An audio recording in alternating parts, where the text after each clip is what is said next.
Өөрийгөө ангааж шархаан эдгэж, дүүрэн жаргалтай амьдраарай бүсгүй минь. Эмэгтэй энерги ба гоо үзэсгэлэн. Хүн бүр дэлхий дээр цор ганц төрдөг гэдэг нь гайхамшиг. Хамар, ам, уруул, бие яг таних шиг тантай бүх зүйлээрээ 100% адилхан хүн энэ хорвоод нэгч байхгүй.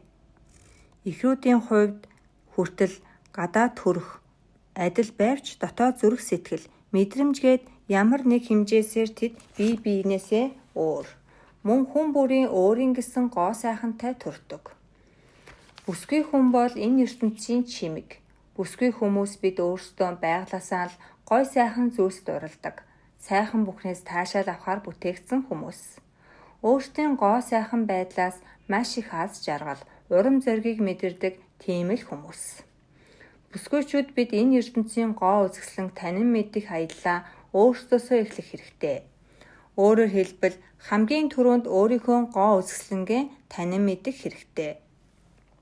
Өөрийнхөө биеийн онцлогийг мэдэж тохирсон хувцас өмсөж сурах, арьсны онцлог тохируулан арьсан арчлан тордох, өөрийнхөө онцгой сайхан биеийн хэсгийг тодруулж гялалзуулах гэгчлэн бидэнд хийх зүйл их бий. Сайхан эмэгтэй хүн гэж ямар хүнийг хэлэх вэ гэж хүмүүсээс асуувал өөрсдийнхөө янз бүрээр хариулна байх. Минийхээр уян зөөлөн сэтгэлтэй, өөртөө арчаатай, өөртөө итгэлтэй хайр ханхлуулсан сайхан энергитэй тийм эмэгтэйчүүд хамгийн сайхан. Дээрэс нь өөрийгөө хайрлаж, гоо сайхан байдалдаа цаг гарган торлож чаддаг тийм бүсгүйчүүдийг хэлнэ.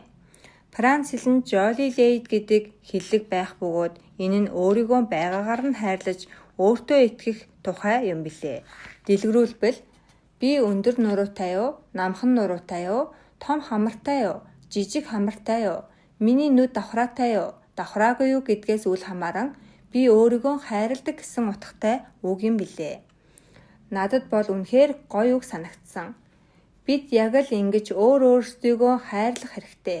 Тэгэхээр би та бүхэндээ ийм бүтээгдэхүүн хэрэгэл, тийм будаг төрөх гэж зөвлөгөө бичих бол энд илүүцээ. Гагцхүү өөрийнхөө арьсны онцлог тохируулан сайн бүтээгдэхүүнүүд сонгож, арьсаа хамгаалан хайрлаж байхад суралцаарай. Мөн итгэл төгс алгахын тулд гоо үзэсгэлэнгээ тодтгох, мейкап урлагт бас суралцаарай. Энэ тал дээр надад Франц бүсгүйчүүдийн үзэл баримтлал их таалагддаг. Тэд арьсны эрүүл чиглэг байдал, арчилгаанд маш сайн анхаарч чадахын сацуу өөрсдөө тохирсон аятайхан мөртлөө натурал харагдахаар өөрсдийгөө буддаг. Иймээс л Франц бүсгүйчүүд өөрсдийнхөө оршиж чаддаг хамгийн үзэсгэлэнтэй бүсгүйчүүд мөн гэж боддог юм аа. Өөрийн биед яг тохируулан аятайхан үзэмжтэй бүсгүйлэг хувцлан гэдэг урлаг мөн. Хинч харсан аятайхан зөөлөн бүсгүйчүүд шанаа нэг харц булаам санагддаг. Хувцсны цэвэрхэн эндүүтэй байдал чухал. Тэгээд аятайхан үнэртэй ус цацчихсан байхад бас л сайхан шүү. Гэхдээ үнэртэй ус хэрэглэх алтан дүрм ердөөн ганц удаа цац. Хит их үнэртэй ус бусдад таагүй сэтгэл төрүүлдэг юм. Үзэсгэлэнтэй бүсгүйчүүдийн өөр нэг нууц бол тэд өөрсдийгөө стрессээс хол байлгаж чаддаг юм. Сэтгэлийн амар амгалан байдал чухал. Хангалттай нойр, чанартай эрүүл хоол бол гоо үзэсгэлэнгийн суурь нь болж өгдгийг олон үзэсгэлэнтэй бүсгүйчүүд баталдаг билээ. Эцэст нь тандал гэж хэлэхэд бүсгүй хүн үзэсгэлэнтэй байхаар төрсөн гүйцээ.